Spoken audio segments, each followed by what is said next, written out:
চলুন দেখে নেওয়া যাক পৃথিবীর বিভিন্ন দেশের জনসংখ্যা কবে তার সর্বোচ্চ সংখ্যায় পৌঁছবে, অন্যভাবে বলতে গেলে কমতে আরম্ভ করবে অথবা করেছে।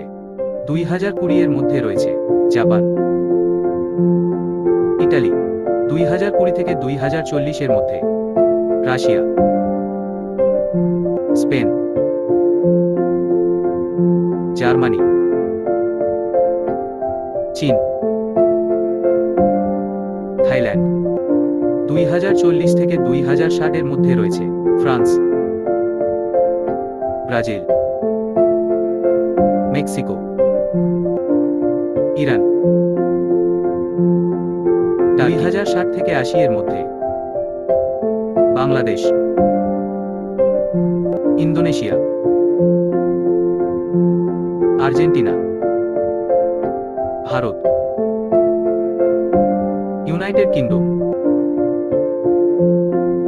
দক্ষিণ আফ্রিকা 2080 থেকে শতাব্দীর শেষ পর্যন্ত,